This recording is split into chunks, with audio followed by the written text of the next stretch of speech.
Hi, I'm Dr. Letitia Henry from the Prevention Specialists. The feature non-starchy vegetable I want to talk about for this video is going to be eggplant. And another name for it is aubergine. I didn't know that until I was watching a cooking show, a British cooking show, and they kept saying aubergine, aubergine. And until I saw it, I realized they're talking about eggplants. But eggplant belongs to the nightshade family and it's known for its distinctive purple skin. Although different varieties, you can get a different range of colors from white all the way to green and even black. But eggplants originated in India. And they've been used for years and years. It spread to Europe and the Middle East, and it's become a staple in many cuisines all over the world, from Italy all the way to China. But in Renaissance Italy, eggplants were called crazy apples, partly because of the belief that if you ate them, you would go insane. Uh, this was likely due to the fact that eggplant does belong to the nightshade family, and some members of the nightshade family are toxic. So eggplant was getting a bad rap, but it's quite safe and delicious to eat, as well as nutritious, because eggplants have a good source of fiber. They contain vitamin C, K, and B6. They have folate, potassium, and even manganese.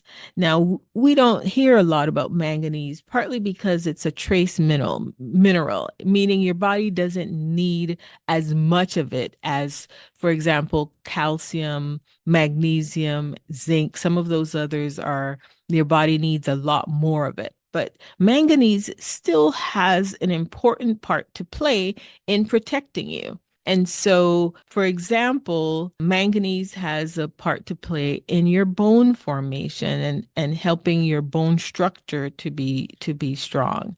It helps in metabolizing nutrients like carbohydrates and amino acids. It helps with wound healing. It also helps with blood sugar regulation. So, being able to include foods in your diet that contain manganese means that you're also making sure your body has what it needs to protect you and to heal you. Eggplants also has an antioxidant compound that can help to protect your brain cells. So it has a host of benefits that I want you to be able to get. And therefore, I need you to consider eating eggplants on a more regular basis. In addition to everything else I just mentioned, because of their high fiber content, it can help lower your cholesterol. And then because of its potassium content, it can help lower your blood pressure. So all of these things means supports your heart and therefore helps reduce your risk for various heart diseases like heart attacks and arteriosclerosis and on and on and on.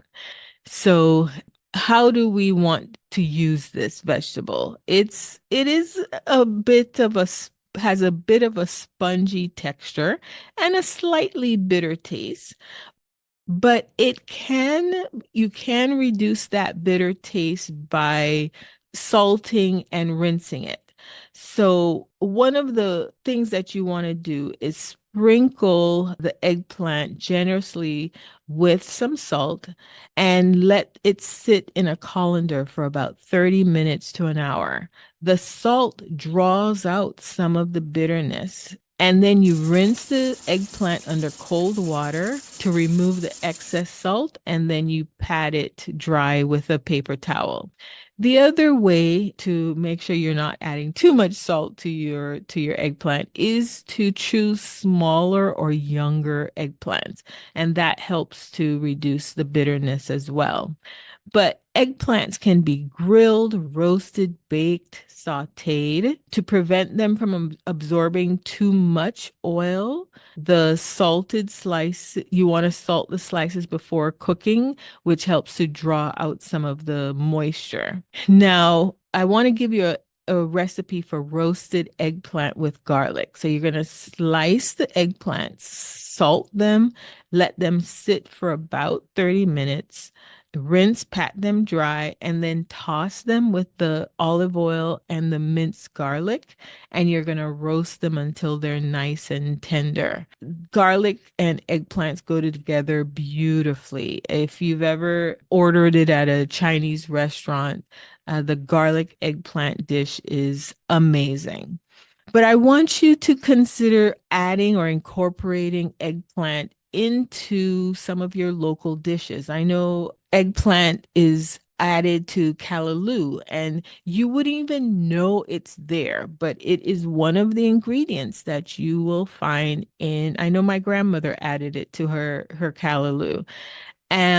But think about the next time you can curry goat or curry lentils or anything, any of your stews, stew beef.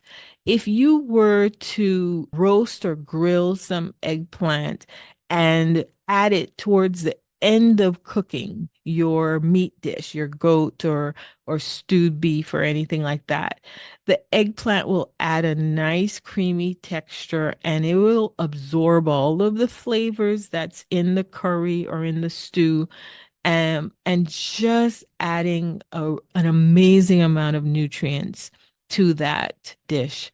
So I want you to expand your horizons and use this very versatile non-starchy vegetable, the eggplant. Its unique texture and flavor makes it an excellent addition to your diet. I hope you give this one a try. If you're not already using eggplant on a regular basis, I want you to give it a really good try. This is Dr. Letitia Henry with the Prevention Specialist, reminding you, add some color to your plate.